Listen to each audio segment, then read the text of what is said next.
என்னம்மா வேணும்? தாளை, பயிறு, தக்காளி, உருளைக்கிழங்கு. எது? 1 கிலோ தக்காளின்னு எனக்கு எப்படி தெரியும்? ஒருவேளை அண்ணாச்சி அங்கிள் நமக்கு ஹெல்ப் பண்ணுவாரோ?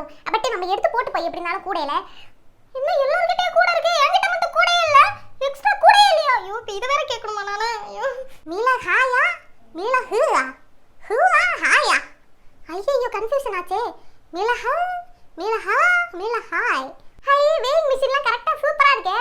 என்ன கல்லுக்கல்லா வச்சிருக்காங்க? ஒரு கல்லை எடுத்து பாப்போமே. 12 முட்டை. அண்ணாச்சி அங்கிள் நியூஸ் பேப்பர்ல எவ்வளவு சூப்பரா மடிச்சு கொடுக்குறாங்க. பாக்க அப்படியே நமக்கு மடிக்கணும் போல இருக்கு. இன்னைக்கு வீட்டுக்கு போயிட்டு அண்ணாச்சி அங்கிள் மாதிரி நடிச்சு விளையாடுவோம். என்ன மேத்ஸ் இவ்வளவு ஸ்பீடா போடுறாரு? நம்ம ஸ்கூல்ல அவ்வளவு கஷ்டப்பட்டு படிச்சா நமக்கு மேத்ஸ் இவ்வளவு ஸ்பீடா வரலையே. என்ன ஸ்டைலுடா.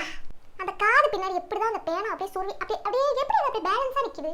அண்ணாச்சி அங்கிள் 1 கிலோ தக்காளி அங்கிள். ரொம்ப நேரமா நான் கேட்டுக்கிட்டு இருக்கேன். குட்டி போடுறதுனால யாருமே கண்டுக்க மாட்டேங்கிறாங்க. டாகா. அண்ணாச்சி அங்கிள் கொஞ்சம் சீக்கிரமா கொடுங்க. பின்னாடி டாக். மூந்து பக்கத்து கால் மூந்து பக்கத்து. எவ்வளவு ஆச்சு அண்ணாச்சி அங்கிள்? 250யா? 300 இருக்கு. சேஞ்ச் இல்லம்மா, 50 ரூபா இருக்கா? 50 ரூபீஸா? 100 ரூபாய் கொடுத்துருக்கேன், சரியா போச்சு. 100 ரூபீஸா? மிஸ் இது சொல்லி கொடுக்கவே இல்லையே கிளாஸ்ல. ஐயோ, பூமருக்கு ஃப்ரீ இருக்கா? இப்போ திரும்ப மேட்ச்ல ஃபுல்லா கோலர் ஆயிடுமே. 50 ரூபாய் நோட் கொடுத்து 2 ரூபாய் பூமர் வாங்கினா எவ்வளவு சேஞ்ச் வரும்? எனக்கு பூமர் வேணும்.